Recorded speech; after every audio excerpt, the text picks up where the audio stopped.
සාදු සාදු සාදු නමෝ තස්ස භගවතු අරහතු සම්මා සම්බුද්දස්ස නමෝ තස්ස භගවතු අරහතු සම්මා සම්බුද්දස්ස නමෝ තස්ස භගවතු අරහතු සම්මා සම්බුද්දස්ස සාදු සාදු සාදු. තෙරුවන් සරණයි පින්වත් ඔබ හැම දෙනාටම.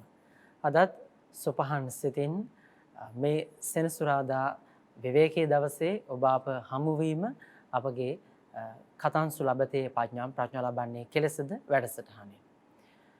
කර්මය උරුමකටගත් මිනිසා සත්වයා නිරන්තරයෙන්ම තමාට සුදුසු වාසස්ථානයක් නිර්මාණය කරගන්නට වීරය වඩනවා. ඉන්න තැනක් තිබෙන්න ඕන කියන කාරණාව තමයි කවුරුන් හෝ දෙයක් පවසන විට මුලින්ම අපි සඳහන් කරන්නේ. අපි හම්බ කරන්නේ, ජීවත් වෙන්නේ, හැකියාවක් කරන්නේ මේ හැමදේම කරන්නේ අපි ඉන්න තැනක් නිර්මාණය කරගන්න. ඒ වගේම තමා ඉන්න තැන ලස්සන කරන්න, වර්ණවත් කරන්න, සුවඳවත් කරන්න අපි හැම වෙලේම උත්සාහ කරනවා.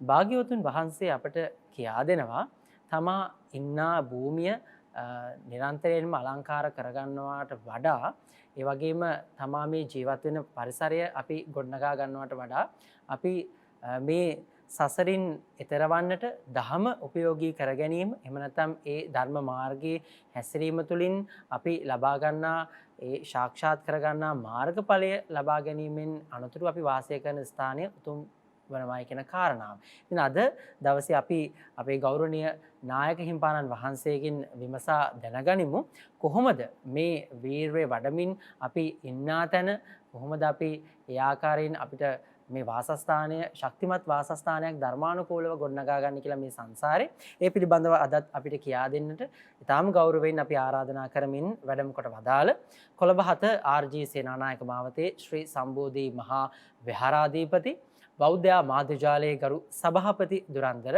ලන්ඩන් නුවර ප්ලාස්ටෝෆී ඩෙක්රිපාරේ ශ්‍රී සම්බෝධි බෞද්ධ භාවනා මධ්‍යස්ථානයේ ප්‍රධානව බෞද්ධ මාධ්‍යජාලයේ සියලු ශාඛාවන්හි කටයුතු සොයා බලමින් වැඩ හිඳින ඒ වගේම ලංකාවේ ප්‍රථම ඉංග්‍රීසි දහම් පාසලේ වත්මන් විදුහල්පති ධූරයේ හොබවන නම කියනට අවසරයි පූජනීය බොරලන්දේ වජිරඥාන නායක හිමිපාණන් වහන්සේ අපි සාදු නාද පවත්වමින් පිළිගනිමු.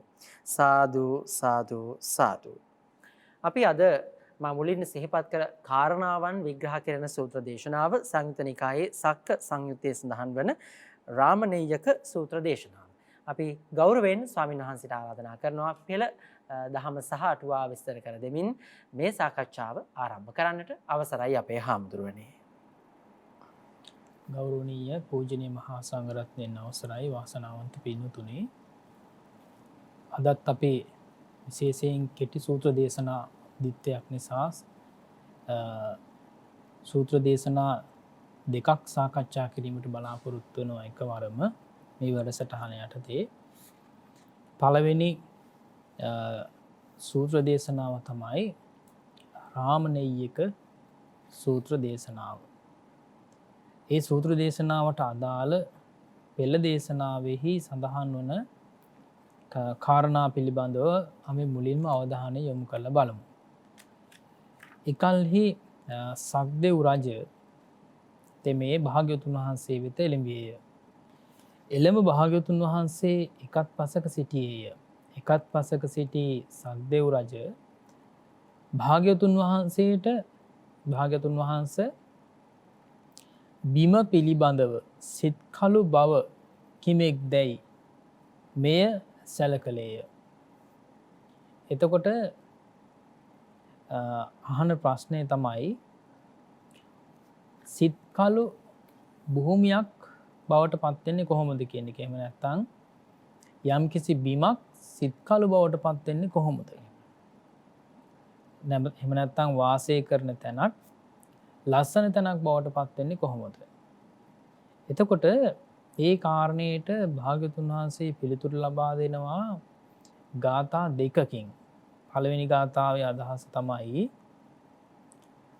ආරාම චෛත්‍යයෝද වන චෛත්‍යයෝද මැනවින් නිමවන ලද පොකුණුද මනුෂ්‍ය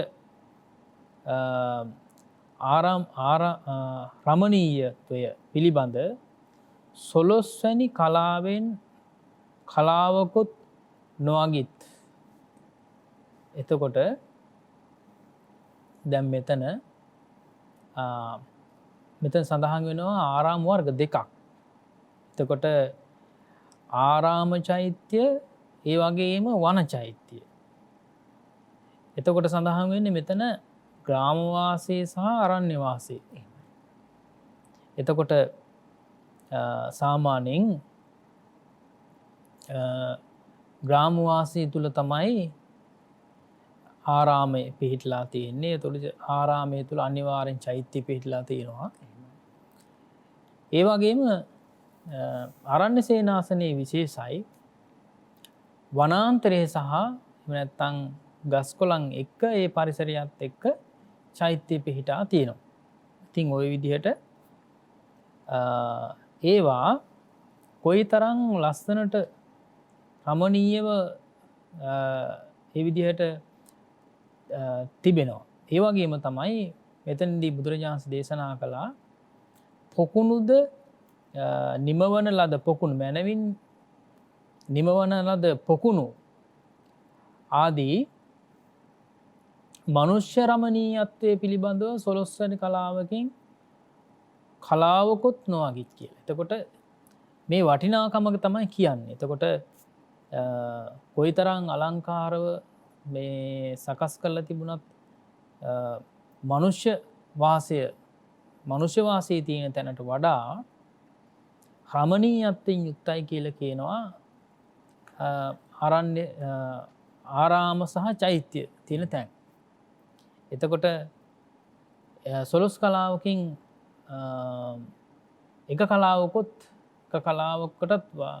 එක කලාවකුත් වටින්නේ නැහැ කියලා කියනවා.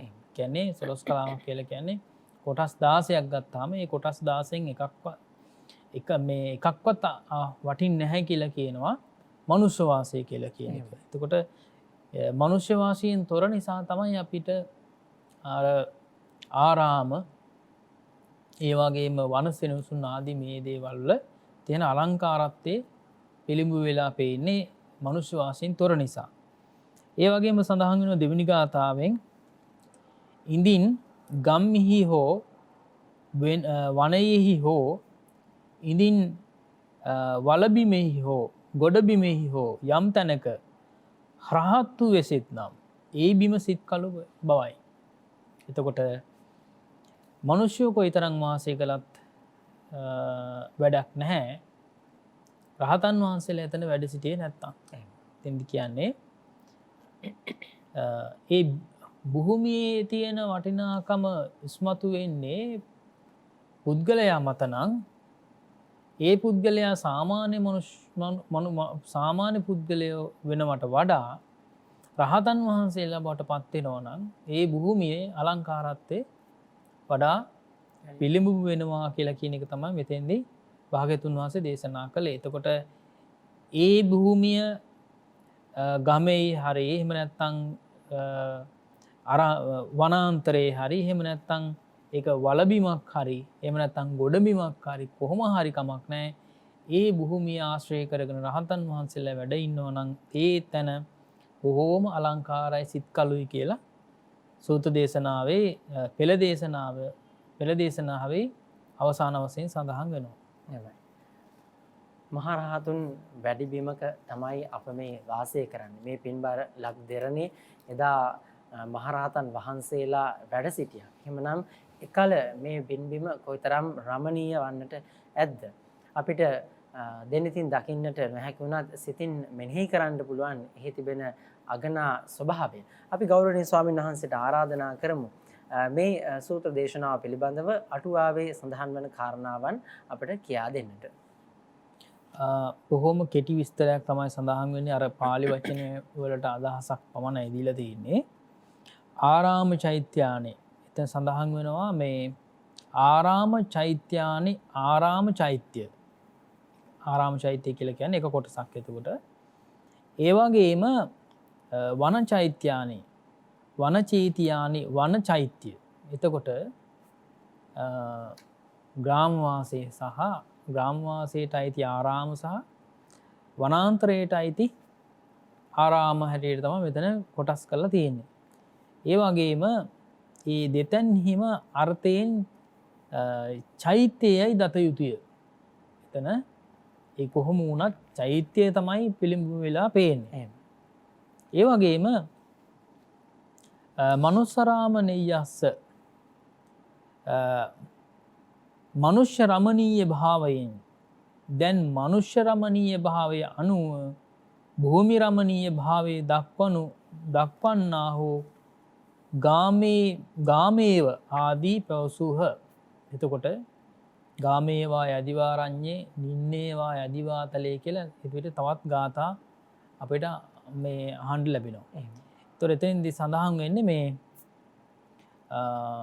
විශේෂයෙන්ම මෙතෙන්දී බුදුරජාණන් වහන්සේ ඉස්මතු කළේ යම්කිසි භූමියක් ආරණ්‍යයක් හරි එහෙම නැත්නම් පන්සලක් ග්‍රාමවාසය හෝ පිහිටා තිබෙනවා නම් ඒ කොතනක වුණත් රහතන් වහන්සේලා වැඩ ඉන්නවා නම් එතන තමයි සුන්දරත්වය, එතන තමයි රමණීයත්වය රඳා පවතින්නේ කියන එක තමයි මේ සෝත දේශනාවේ අපිට අන්තර්ගතය ගත්තාම සැකෙමින් සඳහන් කරන්න පුළුවන් වෙන්නේ. එහෙමයි අපේ හාමුදුරනේ. අපි මේ කාරණාවට අපේ ජීවිතය හා සම්බන්ධ කරගන්නට උත්සාහ කරමු. අපේ හාමුදුරගෙන් මා විමසා දැනගන්නට කැමති. අපි ඊටාම පුණ්‍ය භූමියක තමයි මේ වාසය කරන්නේ. ඉතින් මේ පින්බිමේ ඉපදෙන්න ලැබීම මහා පිනක්. ඒ නිසාම දුර්ලභ මනුසත් භාවයක් ලද අපිට මේ ධර්මයේ ස්පර්ශව පවතින පුණ්‍ය භූමියේ පය ගහලා බොහෝ පින්කම් සිදු කරන්න පුළුවන්. අපිට මතකයි පරම පූජනීය දරණාගම කුසල ධම්මනායක හිමිපාණන් වහන්සේ වැඩ සිටි අවධියේදී මේ මහා විහාර මූලික කරගෙන මහා පින්කම් අපි සිද්ධ කළා. ඒ වගේම අප පමණක් නෙවෙයි මේ ලංකාද්වීපයේ නොයෙකුත් විහාරස්ථාන මූලික කරගෙන ජනතාව බොහෝ පිරිසක් සහභාගී වෙලා මේ ආදී වූ පින්කම් සිද්ධ වෙනවා. අපි වර්තමානයේ විහාරාධිපති ස්වාමීන් වහන්සේ පූජනීය බොරලන්දේ වජිරඥාන ස්වාමීන් වහන්සේගේ අනුශාසන ඇතිවත් එවන් බොහෝ පින්කම් අපි සංවිධානය කළා. මෙවන් පින්බිමක අපි ජීවත් වෙන මේ අපේ දුර්ලභ මනුෂ්‍ය ජීවිතේ අපි හැමදෙන්නේ කොහොමද අපේ ධර්මය අපේ කල්යාණ මිත්‍රයෙකු හා සමාන කරගෙන වාසය කරන්නට ඕනේ? දැන් මෙතෙන්දි පැහැදිලි චමිල් මතක් කළේ අපේ ලංකා ධර්මී තලයේ පිළිබඳව. මේ උතුම් පුණ්‍ය භූමිය ඊටාම සුන්දරත්වයට පත් වුණේ පාරිශුද්ධත්වයට පත් වුණේ අපේ භාග්‍යතුන් වහන්සේගේ වැඩම කරවීම නේද? බුදුරජාණන් වහන්සේ 3 වතාවක් වැඩම කරලා පළමුවෙන්ම මේ පුණ්‍ය භූමිය ඊටාම පාරිශුද්ධ භාවයට පත් කළා. ඒ වගේම ඉන් අනතුරුව මිහින්තලාවේ ඉඳලා අනුරාධපුර, පොළොන්නරුව, ඒ වගේම අපි ගත්තොත් එහෙම දකුණු පළාතෙන් තිස්සමහාරාමයේ කතරගම නේද? ওই පළාත් වලින් ගත්තාම නැගිනහිර පළාතෙන් ගත්තාම ඒ සෑම ප්‍රදේශයකම සෑම පළාතකම දැනට නටබුන්ව පවතින වෙහෙර විහාරස්ථාන ඒ විහාර සංකීර්ණ වශයෙන් අපිට දක්නට ලැබෙනවා. ඉතින් ඒ නිසා එදා තිබුණු ඒ ශාස්ත්‍රීයත්වය වගේම තමයි ඒ ආරාම වල පැවතුණු සුන්දරත්වය කොතෙක්ද කියලා අපිට කල්පනා වෙනවා. දැන් අපිට නටබුන්ව පවතින ඒ ගල් කණු ආදී නටබුන්ව පවතින කොටස් දැක්කහම ඒ ඇතිවන පහන්සිත ඒ කාලේ ඒ කාලවකවානුව තුළ කොයිතරම් සුන්දරත්වයක් පවතිනට ඇතිද කියලා අපිට සිතා ගන්නටත් බැරි තරම් නේද? ඒ නිසා වර්තමානය තුළ ඒ ආරාම භූමි වල තිබෙන සංසුන් බව, ඒ වගේම සුන්දරත්වයේ ගාම්භීරත්වය ගත්තාම එදා රහතන් වහන්සේලා වැඩ ඉන්නකොට කොයි විදිහට තියෙන්නට ඇතිද කියලා අපිට සිතා ගන්නටත් බැරි තරම්. ඉතින් ඒ නිසා ලංකාවේ පමණක් නෙවෙයි ඉන්දියාවෙත් එහෙමනේ නේද? ඉන්දියාව ඊළඟට තායිලන්තේ ගත්තත් තවත් මියන්මාරේ ගත්තත් ඒ වගේ බෞද්ධ රටවල් වල ගත්තත් පැරණි වෙහෙර විහාර ගත්තාම ඒ ආරාම දිහා බැලුවාම කොයිතරම් සිත පහන් වන බවක් ඒ වගේම සංසුන් වන බවක් සමාධිමත් සිතක් ගොඩනගෙන බවක් දකින්නට තියෙනවද කියලා කියන එක අපිට පැහැදිලි. ඒ ජීවයේ රඳා පැවතිලා තිබෙන්නේ විශේෂයෙන්ම ආර්ය උතුමන් වහන්සේලාගේ ස්පාදස්පර්ශයෙන් බව ඒ වගේම ඒ මහරහතන් වහන්සේලාගේ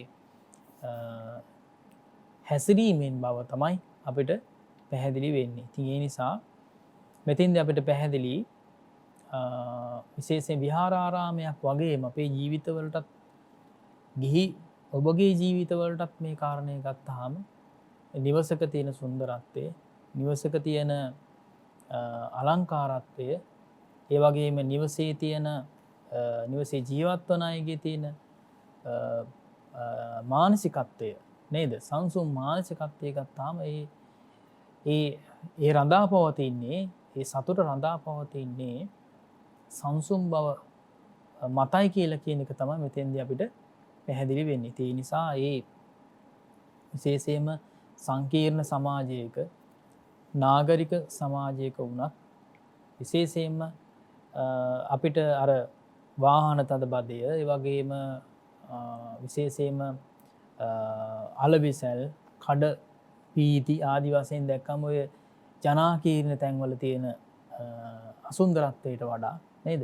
අසුන්දරත්වයට වඩා ඊට වඩා ටිකක් ඇතුළට වෙනකොට, අභ්‍යන්තරයට වෙනකොට ඒ ආසන්නීයම සමහරලාට නගර ආසන්නයේ පවා ඒව සංසුන් තැන් තියෙනවා නේද? ඉතින් ඒ නිසා ඒ කොතනක වුණත් කෙනෙක් දැන් අපි ගත්තොත් එහෙම නාගරිකව වුණත් ඒ යම් කිසි පිළිවෙලකට ඒ දේවල් වෙනවා නම් වාහන තද පදේ ඇති වෙන්නේ නැතුව නේද? ඒ කලමනා යම් කිසි කලමනාකාරීත්වයක් අතම ලස්සනට සිද්ධ වෙනවා නම් එතන සුන්දරත්වයක් තියෙනවා. එහෙම නේ?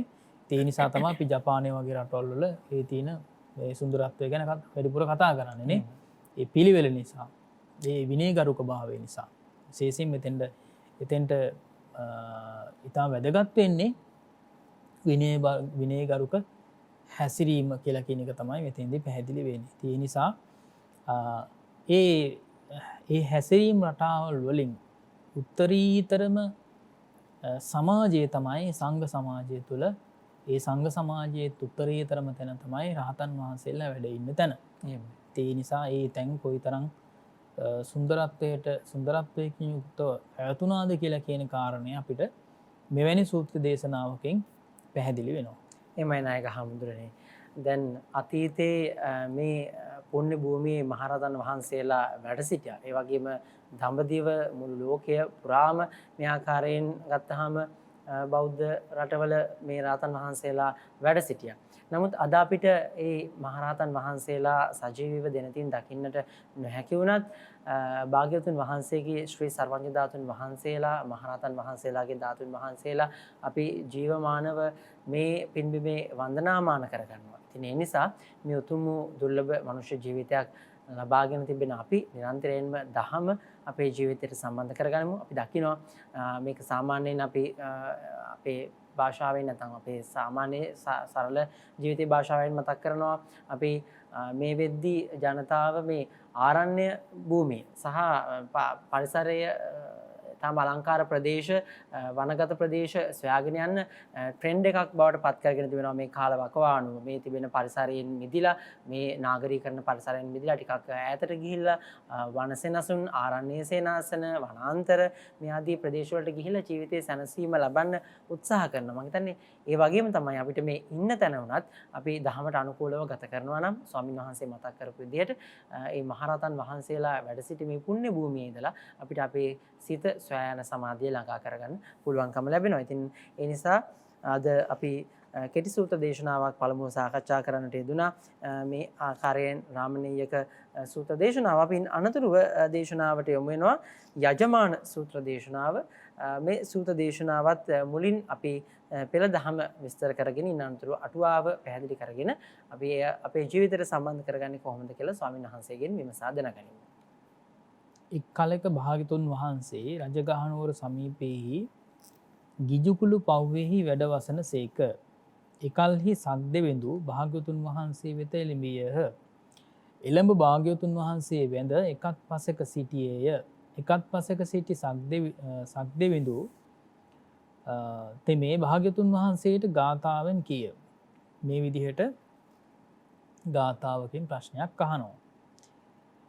පින් කැමැතිව යාග කරන්නා වූ උපදි විපාක ඇති පින් කරන්නා වූ මනුෂ්‍ය ප්‍රාණීන් විසින් කවර කෙනෙකුන්ට දෙන ලද්ද මහත්ඵල වේද?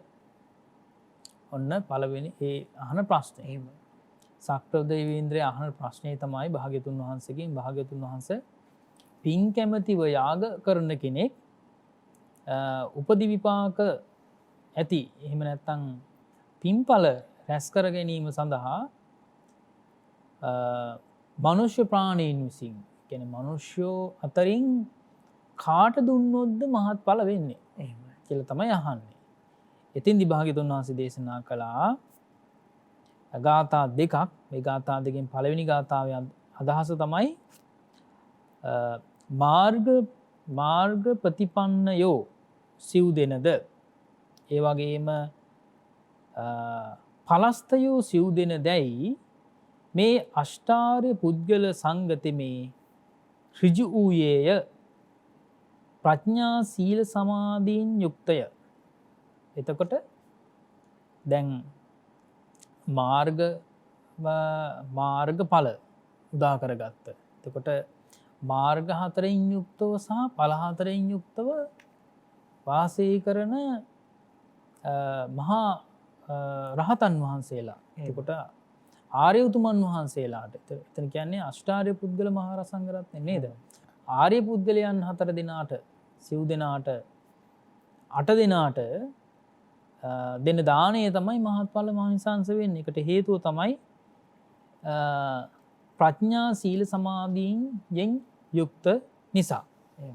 ඒ වගේම තමයි එතෙන් සඳහන් වෙනවා දෙවෙනි ගාථාවේ අදහස වශයෙන් පින් කැමැතිව යාග කරන්නා වූ උපදි විපාක ඇති පින් කරන්නා වූ මනුෂ්‍ය ප්‍රාණීන් විසින් සංඝයා හට දෙන ලද්ද මහත්ඵල වේ. ඉතින්දී ආයත් දේශනා කරා අෂ්ටාර්ය පුද්ගල මහා සංඝරත්නය වගේම ඉතින් ඊළඟට දේශනා කළේ සම්මුති මහා සංඝරත්නය. ඒ වගේම අෂ්ටාර්ය පුද්ගල ආර්යයන් වහන්සේලාට දෙනා සහ සම්මුති මහා සංඝරත්නය තමයි ඊළඟට දෙවෙනි ගාථාවෙන් බුදුරජාණන් වහන්සේ දේශනා කළේ. ඉතින් ওই විදිහට සංඝේ දින්නම් මහත්ඵලන්ති කියලා සඳහන් වෙන්නේ ඔන්න ඔය කාරණාව. ඒ විදිහට මේ ගාථා දෙකෙන් යුක්තව බුදුරජාණන් වහන්සේ දේශනා කළා කාට දුන්නොත්ද මනුෂ්‍ය අතරින් මහත්ඵල මහානිසංස වෙන්නේ කියන කාරණය. එහෙමයි නායක හඳුරන්නේ. දැන් වර්තමානයේ වුණත් නායක හඳුරන්නේ මේ විදිහට අපි දානයක් පිළිගන්වන්න සූදානම් වෙද්දී නිරන්තරයෙන්ම සොයන දෙයක් තමයි ඒ ස්වාමින් වහන්සේ තුළ තිබෙන ගුණ පිළිබඳව සමාජයේ යම් මේ විදිහට කතිකාවතක් නිර්මාණය වෙලා තිබෙනවා. අපි දන්නවා සෑම ස්වාමීන් වහන්සේ නමකටම දානය පූජා කිරීම විදිහටම අප කළ යුතු කාරණාවක්. නමුත් විවිධාකාරී සමාජයේ පවතින මේ අනවබෝධය සහ යම් යම් මත හේතු කරගෙන මේ විදිහට ඒ ස්වාමීන් වහන්සේලාගේ ගුණ සොයමින් දානය පූජා කරන අවස්ථාත් අපි දැක තිබෙනවා. මේ කාරණාව සහ මේ අටුවාවේ කොහොමද මේ කාරණාව විස්තර වෙනවද කියන කාරණාව අපි ස්වාමීන් වහන්සේගෙන් විමසා දැනගනිමු. සාමාන්‍ය විස්තරයක් අටුවාවේ සඳහන් වෙනවා මේ පිළිබඳව. දැන් සූත්‍රයේ නම තමයි යජමාන නේද? එහෙමයි. ඒතර යජමානානං කියලා කියන්නේ යාග කරන්නා වූ කියලා කියන එක. යාග කරන්නා වූ. යාග කිරීමට සිත යෙදෙනවා නම් ඒකට කියනවා යජමාන කියලා. ඒ වගේම අපි කියන්නේ අර මාන බලනවා කියලා එහෙම කියන්නේ නේද? ඒ කියන්නේ හිතනවා කියලා කියන එක. එකල්හි අංග මගද වාසී මිනිස්සු අවුරුදු පතා අංග මගද කියලා කියන ජනපදවල මිනිස්සු මොකද කරන්නේ? අවුරුදු පතාම මේ විදිහේ දෙයක් කරනවා. මොකද්ද කරන්නේ? යාගයක් කරනවා. ඒ යාගේ කරන ආකාරය තමයි මේ සඳහන් වෙන්නේ. ගිතෙල් මීපැණි ආදියේ අග්‍ර කොටසගෙන එක් තැනක දරකරත්ත 60ක් පමණ රැස් කර ගිනි අවුලුවා දැල්වෙන විට මහා බ්‍රහ්මයාට යාග කරමුයි ඒ සියල්ල දමත්. එතකොට ගිතෙල් මී පැණිවල තියෙන අග්‍ර කොටස. ඉස්සෙල්ලාම මේ ගිතෙල් දැන් සාල වශයෙන් ගිතෙල් හදන හැම නිවසකම ගිතෙල් හදාගන්නවා. නේද? ඒ ගිතෙල් හදාගන්නකොට පළමු කොටස හැම නිවසකින්ම එකතු කරගන්න. ඒ වගේම මී පැණිත් ඒ විදිහයි. මී පැණිත් වලත් මුල්ම කොටස එකතු කරගන්න. එහෙම එකතු කරගෙන තවත් දේවල් එකතු කරගෙන එක තැනකට එකතු කරගන්න දර කරත්ත 60ක්. දර කරත්ත 60ක් පමණ එකට එකතු කරගෙන ඒ දර කරත්ත එකතු කරලා ඒවා ගිනි දැල්වලා ඒ අර ගිනි ගොඩට මේ සියල්ලම දානවා. දාන්නේ මොනවා කියලා හිතාගෙනද මහා බ්‍රහ්මයාට පූජා වේවා කියලා. නේද? මහා බ්‍රහ්මයාට පූජා වේවා කියලා හිතලා එකවරක් දැමුවේ 10000 ගුණයකින් ඵල දෙයි යනු ඔවුන්ගේ ඇදහිමයි. ඔවුන්ගේ විශ්වාසයක් තියෙනවා එක සැරයක් දැම්මොත් මේ විදිහට 1000 වතාවක් අපිට ලැබෙනවා කියලා. එතකොට අපි ගත්තොත් එහෙම ගිතෙල් යම් ප්‍රමාණයක් දානවා නම් ඒ වගේ ඒ ප්‍රමාණයට වඩා 1000 ගුණයක් තමන්ට ලැබෙනවා කියලා තමයි මේ ඒ විශ්වාසය තිබිලා තියෙන ඇදහිම තිබිලා තියෙන්නේ. අදත් ඇත්තටම මේ වගේ කාරණා අදත් තියෙනවා. ඉන්දියාවේ ගත්තොත්. සක්දෙව් රජ මේ සියලුම අග්‍රදේ ගෙන මහා බ්‍රහ්මයාට යාග කර මොයි ගින්නේ දවාලත් නිෂ්ඵල දෙයක් කරත් මා දැක දැකත් නැසෙත්වායි. යම්සේ බුදුන් වහන්සේටත් මහා සංඝරත්නයටත් දන්දී බොහෝ පින් උපදවද්ද එසේ කරන්නේ මේ දර රැසක් දල්වා මිනිසුන් බලා සිටියදී 15වක දින බ්‍රහ්මාත්ම භාවය මවා මහජනයා බලා සිටියේදීම සඳ මණ්ඩල පලාගෙන නික්මෙන්නාක් මෙන් සිටියේය. දැන් එතකොට සක්‍ර දේවේන්ද්‍රයා කල්පනා කළා දැන් මේක මේ කරන්නේ මහා නිෂ්ඵල ක්‍රියාවක්.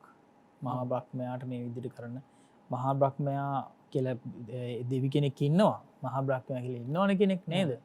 නමුත් හිටියට මහා බ්‍රහ්මයාට මේ විදිහට පුදන්න ගියොත් එහෙම ඒ පිදීමෙන් කිසිම සෙතක් ප්‍රතිඵලයක් ලැබෙන්නේ නැහැ. ඒ නිසා ඒක නිෂ්ඵල ක්‍රියාවක්. ඉතින් මන් දැක දැකත් මන් දැන දැනත් මේ ක්‍රියාව මේ විදිහට සිද්ධ වෙන්න දෙන එකෙන් වෙන්නේ අනර්ථයක්. ඒ හැම දිනම කරගන්න මේ අනර්ථයක්. ඒ නිසා මම මේක මහත්ඵල මානසංශ වෙන විදිහට කරලා දෙන්න ඕනේ කියලා කරන්නේ කොහොමද කියලා මේ මිනිස්සු දැනුවත් කරන්න ඕනේ කියලා හිතලා උපක්‍රමයක් තමයි මේ කරන්නේ. මොකද්ද උපක්‍රමය? දර රැසක් මවා මිනිසුන් බලා සිටියේදී එතකොට අර වගේම දර ගොඩක් ගොඩ ගහලා නේද? මවලා ඒ වගේම 15ක දිනයක බ්‍රහ්මාත්ම භාවයක් මවාගෙන සඳ මණ්ඩල පලාගෙන නික්මුණා කියලා කියනවා. ඉතින් මිනිස්සු බලා ඉදිද්දිම අර සඳ මණ්ඩල මේ දෙබෑ කරගෙන දැන් උන්න එනවා. එහෙම ඇවිල්ලා මහජනයා මේ දැකලා තාම් පුදුමයටපත් වුණා. පුදුමයටපත් වෙලා මේ යාගයේ පිළිගැනීමට මහා බ්‍රහ්මයා පැමිණෙයි කියලා. අපි බලාගෙන ඉද්දිම දැන් මේ එනවා කියලා. ධනහිස් වලින් බිම හිඳගෙන ඇඳිලි බැඳ නමස්කාර කරමින් සිටියේය. එතකොට ඔන්න හැමෝම ධනහිස් බිම තියලා ඇඳිලි බැඳගෙන වන්දනා කරගෙන ඉන්නවා දැන්. ඊළඟට කරන්නේ මොකද්ද? මෙතෙන්දී මහා බ්‍රහ්මයෝ කීහ ඔබතුමා අපි තර්කයෙන් තර්කානුකූලව කතා කරන්නමයි සිතෙහිය. දැන් බලනු මැනවි. අපගේ මේ බ්‍රහ්මයා සියතින් යඥ පිළිගැනීමට පැමිණෙයි. සක්‍රයා පැමිණ දරසෑය මත අහසෙහි සිට මේ සත්කාරය කාට දැවිමසීය. දැන් එතකොට ඒ බ්‍රහ්මයම කියනවා ඔබලා මේ කාටද මොකක්ද මේ කරන්න කියලා අහනවා. මොකක්ද මේ කරන්න කියලා අහනවා. එතකොට කියනවා ස්වාමිනී ඔබ වහන්සේට තමයි මේ පූජා කරන්න මේ විදිහට මේ කරන්න. මේ යාගය කරන්න ඔබ වහන්සේ වෙනුවෙන්. ඊළඟට කියනවා අපගේ යඥ පිළිගන්නාසේක්වා. එසේ නම් වෙනු මැනවි. මහා තරාදිය අතහැර අතින් කිරණු කිරහුද. එතකොට අහනවා මහා තරාදියක් තියෙද්දි නේද? මහා තරාදියක් තියෙද්දී ඇයි මේ අතින් කිරන්නේ කියලා අහනවා. එතකොට අර අතින් කිරීම කියලා කියන එක බොහොම සුළු ප්‍රමාණයක් නේද? තරාදීන් කිරනවා කියලා කියන්නේ විශාල ප්‍රමාණයක්. විශාල ප්‍රමාණයක්. එතකොට ඒ වගේ තමයි උපමාවක් මේ කියන්නේ. එතකොට මට පූජා කිරීම හරියට මේ අතින් පූජා කරන අතින් කිරනවා වගේ වැඩක්. ඔබලා හරිනම් කරන්න ඕනේ මේ තරාදීන් කිරනවා වගේ දෙයක් කරන්න ඕනේ. තරාදීන් කිරීමනේ හරි කිරීම වෙන්නේ නේද? ඒ කියන්නේ මේ බුදුන් වහන්සේ දුර විහාරයේහි එහෙම නැත්නම් අසල පන්සලෙහි වසනසේක. දැන් මම කියලා දෙන්නම් හරියටම මේ යාගය කරන විදිය කියලා මේ ළඟ වැඩ ඉන්න බුදුරජාණන් වහන්සේ කවුරුන් හට දෙන ලද්ද මහත්ඵල වේ දැයි උන්වහන්සේගෙන් විමසන්නෙමුයි. දෙරට වැසියන්ගෙන බුදුන් වහන්සේ සමීපයට ගොස් විමසන්නේ මෙසේ කිය. ඔන්න දැන් අර දෙරටවාසීම අංගමගද දෙරටවාසීම එකගෙන යනවා භාග්‍යතුන් වහන්සේ ළඟට ගිහිලා ඔන්න විමසනවා. කොහොමද මහත්ඵල මහානිසංස වෙන්නේ කියලා අහනකොට තමයි අන්න අර ගාථාව බුදුරජාණන් වහන්සේ දේශනා කළේ. මොකද්ද? මේ ගාථාවේ සඳහන් වුණා එහි පුඤ්ඤ පෙක්ඛානං පින් කැමති වන්නාහු පින් බලාපොරොත්තු වන්නාහු ඊළඟට උපදිකං පුඤ්ඤං උපදි විපාක පින ඊළඟට සංඝේ දින්නම් මහත්ඵලං ආර්ය සංඝයා කෙරෙහි දෙන ලද්ද විපාක ඵල මහත් වෙයි. දේශනා අවසානයේහි 84000ක් සත්වයෝ අමෘත පානය බිව්වෝය. එතැන් පටන් මිනිස්සු අග්‍රදානය භික්ෂු සංඝයාට දුන්නහ කියලා සඳහන් වෙනවා. එතකොට 84000ක් නිවන් අවබෝධ කරගත්තා කියලා කියනවා. ඒ දේශනාව පමණක් අහලා. එහෙම. අන්න කොයිතරම් වටිනා දේශනාවක්ද. අපි හැමෝටම අපි ඔබ වහන්සේ මතක් කරපු විදිහට වර්තමානයේත් මේ විදිහට යාග හෝම පවත්වනවා. දැන් අපිට වඩා ඉන්දියාවේ මේ කාරණාව අතිශය වැඩි. දැන් පහුගිය කාලේ අපිට මතකයි එළුවන් ඒ වගේම බැටළුවන් ගවයන් ලක්ෂ ගණන් ගෙනල්ලා ඔවුන්ගේ හිස සිඳලා ලොකු යාග හෝම සිදු කරපු ආකාරය අපිට රූපවාහිනී ගුවන්විදුලි පුවත්පත් මාර්ගයෙන් දකින්න පුළුවන්කම ලැබුණා. පහු කාලීනව ඒවා හේතු කරගෙන දැඩි නියං ස්වභාවයන් ඒ වගේම අධික වර්ෂාපතනය කමතුර ගැලීම් ස්වභාවික විපත් ඇතිවෙච්ච ආකාරය අපේ රටේ විතරක් නෙවෙයි ලෝකීය ජනතාවගේ කතා බහට ලක් වුණා. දැන් ඔබ වහන්සේ මතක් කරපු කාරණාව විදිහට දැන් මේ විදිහට මේ යාග හෝම කරන්න දෙවියන් වෙනුවෙන් පුද පූජා පවත්වන්න අපි බලාපොරොත්තු වෙන්නේ. අපි හිතනවා ඒවැයෙන් අපිට ක්ෂණික ප්‍රතිඵල ළඟා කරගන්න පුළුවන් කමක් ලැබෙනවායි කියලා අපේ හාමුදුරනේ. දැන් විශේෂයෙන්ම දෙවිවරුන් විශ්වාස කරන ඒ කියන්නේ දේවවාදී ආගම් විශ්වාස කරන අය දැන් සමහර අයට බොහොම කලාතුරකින් දෙවි කෙනෙක් ඇවිල්ලා හීනෙන් කියනවා වගේ දෙයක් වෙනවා වෙන්න පුළුවන් නේද? ඒ වගේම ප්‍රසිද්ධියේ දේවල් ඒ වගේ දේවල් සිද්ධ වෙන්නේ නැහනේ ගොඩක් වෙලාවට. ඒ වගේම තමයි දැන් පොත්වල සඳහන් වෙනවා වෙන්න පුළුවන්. ඒ වගේම මෙන්න මේ විදිහට යාග හෝම පැවැත්වුවාම මේ දේවල් ලැබෙනවා කියලා සඳහන් වෙනවා වෙන්න පුළුවන්. එහෙම. ගොඩාක් වෙලාවට සිද්ධ වෙන්නේ ඔය ආගහෝම් පැවැත්වීම් විදිහට සතුන්ගේ බිලි කපලා බිලි පූජාවල් කිරීම නේද? එහෙමයි. ඒ ආදි වශයෙන් ওই දේවල් සිද්ධ වෙන්නේ මේ ගොඩාක් මිනිස්සු රැවටීමට පත් කරලා. එහෙමයි. දෙවියන්ට මෙන්න මේ ප්‍රමාණයෙන් මේ පූජාවල් කරාම මෙන්න මේ දේවල් ලැබෙනවා කියලා අර ශ්‍රද්ධාවන්ත අයගේ ශ්‍රද්ධාව අවභාවිතා කරනවා. මුලාවට පත් කරනවා නේද? ඒ දේවල් වගේ තමයි අපිට දැක ගන්න සිද්ධ වෙන්නේ. ඒ නිසා ඒ අයත් මොකද කරන්නේ? ඇත්තටම දැන් සතුන්ගේ බෙලි කපලා ඒ විදිහට පූජා කරනවා නම් ඒ විදිහේ පූජාවල් කරනවා නම් ඒ සතුන්ගේ ඒ ඉවත් කරන කොටස් ශරීර කොටස් ආපහු මේ ඒවා වල දමලා හරි එහෙම නැත්නම් ඒවා නිරපරාධේ විනාශ වෙන්න අරින්නේ නැහැ. එහෙමයි. ඒව ප්‍රයෝජනට ගන්නවා. ඒ වගේ ගොඩක් විශාල රටවල් බලාගෙන ඉන්නවා ඒ බිලි පූජාවල් කරනකොට ඒවා මිලදී ගන්න. එහෙමයි. මස් වලින්දු. නේද? ඒ නිසා අන්න ඒ වගේ ව්‍යාපාර තමයි ඒ වගේ තියෙන්නේ එතකොට. ව්‍යාපාර මට්ටමින් තමයි ඒවා සිද්ධ වෙන්නේ. ඉතින් ගොඩාක් අය කල්පනා කරගෙන ඉන්නවා මේක බිලි පූජාවක් කියලා. බලනකොට බිලි පූජාවක් නෙවෙයි. නේද? කපටි වෙලෙන්දන්ගේ පූජාවක් ඒක. එහෙම තමයි සාමාන්‍ය සිද්ධ වෙන්නේ. ඉතින් අර සමහරවිට පූජකවරුත් ඒ අයගේ ශ්‍රාවකයෝ නොමග යවලා තමයි ඒ දේවල් මහා පරිමාණයෙන් සිද්ධ වෙන්නේ. ඒ මොකද ඒ අයටත් ගාණක් හම්බ වෙනවා ඒ වගේ. නේද? ඉතින් එතකොට මුදල් ලිපීම ඊළඟට ආහාර සපයා ගැනීම ඒ වගේම ඇත්තටම මේ සත්ව මාංශ වලට තියෙන පෙරේතකම නිසා ඒවා නේද? ඒ විදිහට ලබා ගැනීම හෝ ওই විදිහට සිද්ධ වෙනවා.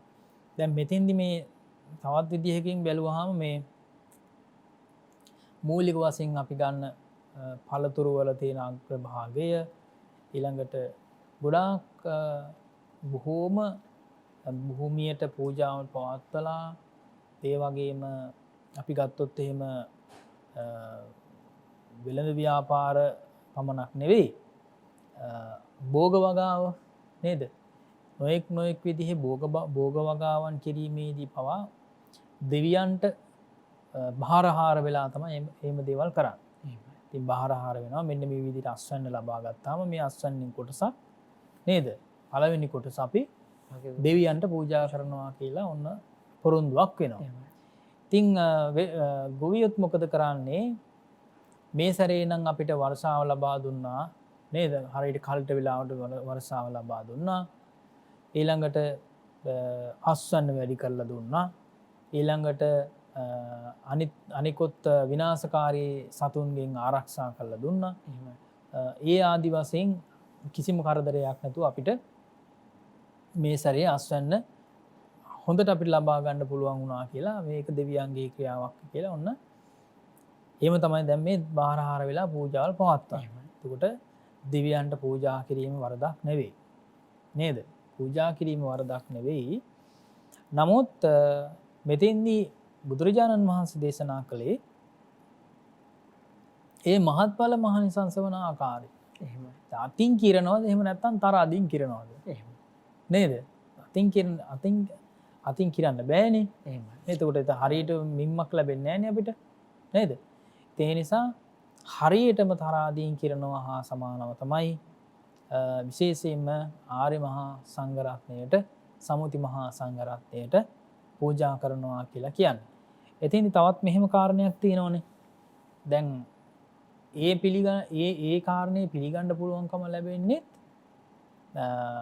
තුනුරුවන් සරණ ගිහිල්ලා ශ්‍රද්ධාවෙන් යුක්තව ධර්මයේ හැසිරෙන කෙනෙකුට ධර්මයේ දැනගෙන ධර්මයේ හැසිරෙන කෙනෙකුට තමයි දානයත් මහත්ඵල මහානිසංස කරගන්න පුළුවන් වෙන්නේ. එහෙමයි. දානයේ තියෙන ආනිසංස වඩා වර්ධනය කරගන්න පුළුවන් වෙන්නේ ඒ ආනිසංස පිළිබඳව දැනගෙන මේ පින්කම සිද්ධ කරන තරමට. ඒ නිසා තමයි විශේෂයෙන්ම අපි ගත්තොත් එහෙම දෙපස වැඩ සිටිය මහා සාරිපුත්ත මොග්ගල්ලාන ආදී මහරහතන් වහන්සේලා සිද්ධ කරන පින්කමකටත් වඩා පූජාවකටත් වඩා බුදුරජාණන් වහන්සේ විසින් සිද්ධ කරන පූජාව මේ ඊට වඩා ආනිසංස ගෙනලා දෙනවා. ඒකට හේතුව තමයි භාග්‍යවතුන් වහන්සේ තමයි ආනිසංස ගොඩාක් දන්නේ. නේද? ඒ නිසා ඒ ආනිසංස දන්නා තරමින් තමයි යමක් මහත්ඵල මානිසංස වෙන්නේ. ඒ තියෙන වටිනාකම දැන කියා ගන්න තරමට. ඉතින් මෙතෙන්දි පැහැදිලි එහෙනම් අපි දැනගන්න ඕන මොකද්ද?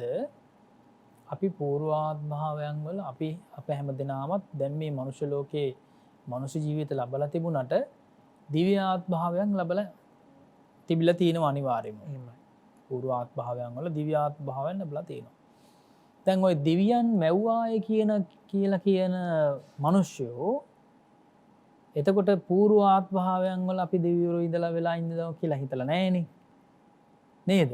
එහෙම හිතලා නැහැ. ඉතින් මේ ජීවිතේ දෙවියන් මැව්වා කියලා මේ ජීවිතය ගැන විතරනේ විශ්වාසය තියෙන්නේ. ඊළඟට අවසාන වශයෙන් මේ ජීවිතෙන් මිදුණට පස්සේ නැවත දිව්‍ය ආත්මභාවයක් ලබා ගන්නවා කියලා කින්කේ විශ්වාස කරනවා. හරීම ඒ ප්‍රඥාව එහෙම නැත්නම් ඒ නුවණේ තියෙන මදකම ඒ තරම්ම බාලයිනේ නේ. ඉතින් පූර්වාත්මභාවයක් විශ්වාස කරන්නේ නැහැ. ඒ කියන්නේ පෙර ආත්මභාවී විශ්වාස කරන්නේ නැහැ. කොහේ ඉඳලා දාවේ කියලා නේද? ඉන්න තැන දන්නෙත් නැහැ, කොහෙද යන්නේ කියලා දන්නෙත් නැහැ. හරියට දන්නේ නැහැනේ කොහෙද යන්නේ කියලා. ඉතින් අපි දැනගත්තා කියමුකෝ දෙවියන් වහන්සේ ආරාධනා කළා දිව්‍ය ලෝකෙට එන්න කියලා. නේද? ඉතින් දෙවියන් ඒතොර එහි ඊළඟ ආත්මභාවයක් ගැන විශ්වාසයක් තියෙනවා. නමුත් පෙර ආත්මභාවය ගැන විශ්වාසයක් නැහැ. මොකක්ද ඒකේ තියෙන මේ අවබෝධය? එහෙමයි. ඒ තරමටම බාලයි. ඒ තරම නුවණ බාලයිනේ. ඒ තරමටම නුවණ බාල වෙලා. ඒ කියන්නේ ඒ දෙවියන්ගේ ඒ විශ්වාස කරන දෙවියන්ගේ මේ වරදකුත් නෙවෙයි ඒක. නේද? ඒ ලබ්ධිකයන්ගේ එහෙම නැත්තම් අදහන විශ්වාස කරන මේ බැතිමතුන්ගේ විශ්වාසය. ඒ නිසා අපිට පැහැදිලි ධර්මානුකූලව බෞද්ධයන්ගේ විශ්වාසය තමයි අපිට පෙර ආත්මභාවයකුත් තිබිලා තියෙනවා. නේද? කියන්නේ පෙර ආත්මභාවයන් කියන එක ආත්මයක් නෙවෙයි. එතකොට ආත්ම ගාන කොච්චරද කියලා කියන්න පුළුවන් කමකුත් නැහැ. ඉතින් ඒ ආත්මභාවයන් වල අපි විඳලා තියෙන සැප අනුව ගත්තාම මානසික සුවය අනුව ගත්තාම කවදාවත් විඳ නැති සුවයක් තියෙනවා. එහෙමයි. ඒ කියන්නේ කවදාවත් විඳලා නැති සුවයක් තියෙනවා. ඒ සුවය ගැන දේශනා කරන්න තමයි බුදුරජාණන් වහන්සේ නමක් ලෝකේ පහළ වෙලා තියෙන්නේ. නේද? ඒ තමයි මේ මාර්ගඵල පිළිවෙලෙන් ලබන සදාකාලික සැනසීම. ඉතින් එහෙම සැනසීම ලබාගත් උතුමන් වහන්සේලාට යමක් දුන්නාම තමයි අපේ හිත සතුටු වෙන්නේ. එහෙමයි.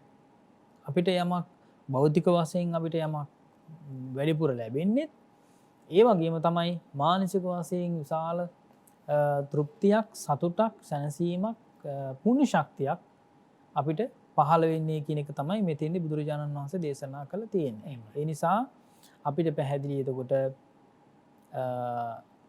මහා බ්‍රහ්මයා වුණත්, සක්‍ර දේවේන්ද්‍රයා වුණත්, මේ විශ්වාස කරන මහා බ්‍රහ්මයා වුණත් අපි ගත්තොත් එimhe ඔය අල්ලා දෙවියන් වහන්සේ කියලා ගත්තත් නේද? ක්‍රිස්තුස් වහන්සේ කියලා ගත්තත්. ඉතින් සමහර අය පිළිගන්නවා මේ එක දෙවියන් කෙනෙක්මයි කියලා නේද? සමහර වෙලාවට විශ්වාසයන් දෙකක් විදිහට විදිහකට විශ්වාස කරනවා. ඊළඟට එන කොටා ගන්නවා. ලෝකෙ වෙන්නේ ඕකනේ එන කොටා ගන්න එක නෙවෙන්නේ නේද? මේ ඊ විශ්වාසයන් මත ඒ එක දෙවියන් බෙදා ගන්න බැරුව. එහෙම එකක් නේ ලෝකෙ දැන් මේ සිද්ධ වෙන්නේ. ඉතින් ආන්නේ ඉතින් ඒ දෙකට මැදි වෙලා ඒ එන කොටා ගන්න දෙකට මැදි වෙලා ඉන්න අනිත් බෞද්ධ ආදී මේ විශ්වාස කරන ධර්මීය විශ්වාස කරන අය හරියට මේ ගිරේට අහුවෙච්ච පුවක් ගෙඩිය වගේ හැමදාම තැලි තමයි ඉන්නේ. එහෙම තමයි ලෝකේ සාමාන්‍ය ජීවත් වෙන්නේ. එහෙමයි. මේ ලෝකයේ ආගමානුකූලව ක්‍රියා කරන්නේ. ඉතින් ඒ තත්ත්වයක් යටතේ ඒ නිසා බෞද්ධයෝ කල්පනා කරනවා මේක මහා දුකක්. මේක අන්ත දෙකක්. නේද? එහෙමයි. එක දෙවි කෙනෙක් බෙදා ගන්න බැරුව මේ දෙපැත්තට මේ රණ්ඩු කරනවා. ඒ මෙදට හසු වෙච්ච අනිත් මිනිස්සුયો දුක් විඳිනවා. මේක ඉතින් අන්ත දෙක කියලා හිතාගෙන නේද? අත්තකිලමතාන යෝගය, කාමසුකල්ලිකාන යෝගය කියලා අවබෝධ කරගෙන ඇත්තට මේක තමයි සිද්ධ වෙන්නේ. ඒ කොතනක වුණත් සිද්ධ වෙන්නේ කොතනකවත් තියෙන ඔය අන්ත දෙකනේ නේද? ඒ අන්ත දෙකට යන්නේ නැතුව මධ්‍යම ප්‍රතිපදාව අනුව සැනසීමට පත්වෙන්න පුළුවන්කම ලැබෙන්නේ භෞතික වශයෙන් යමක් පූජා කළාම ආමිෂමය වශයෙන් යමක් පූජා කළාම ආර්ය මහා සංඝරත්නයට ඒ ආර්ය මහා සංඝරත්නය දැන් සෝහං වෙලාද ඉන්නේ සකෘදාගාමි වෙලාද අනාගාමි වෙලාද ඉන්නේ කියලා හොයන්න බෑනේ නේද? එහෙම උමනාවකුත් අවශ්‍යතාවයකුත් නැහැනේ. ඒ නිසා බුදුරජාණන් දේශනා කළා සම්මුති වශයෙන් පිළිගන්න ඒ විදිහට මේ සම්මුති මහා සංඝරත්නය ආර්ය මහා සංඝරත්නය අරමුණු කරගෙන සම්මුති මහා සංඝරත්නයට පූජා කිරීමෙන් මහත්ඵල මහානිසංස වෙනවා කියලා දේශනා කළා. ඉතින් ඒ අනුව තමයි යාගයක් මහත්ඵල මහානිසංස වෙන්නේ කියලා බුදුරජාණන් දේශනා කළේ. එහෙමයි. ඉතින් ඊටාම වටිනා කාරණාවක් පිළිබඳව සාකච්ඡා කළා. අපිත් මේ විදිහටම දැකලා තියෙනවා සමාජය තුළ යාග හෝම පවත්වන්නට කටයුතු කරනවා. විශේෂයෙන්ම ඉන්දියාවේ අපිට ඒ කාරණාව දකින්න පුළුවන්. ලංකාවේ යාග හෝම ආදිය මේ විදිහට සිද්ධ නොවුවත් අපිට දෙවියන් මූලික කරගෙන සිද්ධ කරන පින්කම් මිත්‍යා දෘෂ්ටියෙන් වැළඳගෙන බොහෝ වෙලාවට සිදු කරන ආකාරය අපිට දකින්න පුළුවන්කම ලැබෙනවා. ස්වාමීන් වහන්සේ මතක් කළා කුමන පූජාවක් කළත් එහි ආනිසංස සහ එහි තිබෙන අවබෝධය තුළ තමයි එහි වටිනාකම අපේ ජීවිතයට ගලපා ගන්න පුළුවන්කම ලැබෙන්නේ. අපි බෝධින් වහන්සේ උදෙසා පූජාවක් පැවැත්වුවත් ඒ වගේම අපි මේ දිවසට වැඩම කරන සතර දෙසින් වඩිනවා කියන කාරණාවත් මතක් කරන්නේ. සතර දෙසින් වඩින මහා සංඝරත්නයේ දානය පූජා කළත් ඒ දානයේ තිබෙන ඒ සහ පූජා කිරීමේ වටිනාකම වැදගත්කම අපි අවබෝධයෙන් යුතුවයි ඒ කාරණාවේදී අපි සිදු කරන්නට ඕනේ. ඉතින් මේ කාරණාව පිළිබඳවයි ස්වාමීන් වහන්සේ මතක් කරේ. ඉතින් අපි එහෙමනම් අද සූත්‍ර දේශනාවන් දෙකක් සාකච්ඡා කළා. රාමණීයක සූත්‍රය සහ යජමාන සූත්‍ර දේශනාව මේ විදිහට සාකච්ඡා කළා. සංයුත්ත නිකායේ සක්ක සංයුත්තේ සඳහන් වෙන. අපි වැඩසටහන නිමාඩපත් කරන්නට සූදානම් වෙන්නේ යලිත් ලබන සඳුදා ඔබව හමු වීමේ අපේක්ෂාවෙන්. අදත් සුපුරුදු පරිදි මේ පරිශ්‍රයට වැඩම කොට වදාළ කොළඹ 7 ආර්.ජී. සේනානායක භාවතේ ශ්‍රී සම්බෝධි මහා විහාරාධිපති බෞද්ධ ආමාත්‍යාලයේ ගරු සභාපති දුරන්දර ලන්ඩන් නුවර ඩෙක්ටි පාරේ ශ්‍රී සම්බෝධි බෞද්ධ භාවනා මධ්‍යස්ථානයේ ප්‍රධානම ලංකාවේ බෞද්ධ ආමාත්‍යාලයේ සීල කටයුතු සොයා බලන ශාඛාවන්හි ඒ වගේම අපගේ ඉංග්‍රීසි දහම් පාසලේ වත්මන් විදුහල්පති ධූරය හොබවන නම කියනට අවසරයි පූජනීය බොරලන්දේ වජිරඥාන ගෞරවනීය නායකයන් වහන්සේට නිදුක් නිරෝගී චිරජීවනයේ සලසේවා. සාදු සාදු සාදු. තවත් සූත්‍ර දේශනාවක් ඔබ හා සාකච්ඡා කිරීමේ බලාපොරොත්තු වෙන ලබන සඳුදා දවසේ අපි අද වැඩසටහන නිමාඩපත් කරනවා. පින්වත් ඔබ හැමදෙනාටම උතුම් තෙරුවන් සරණයි.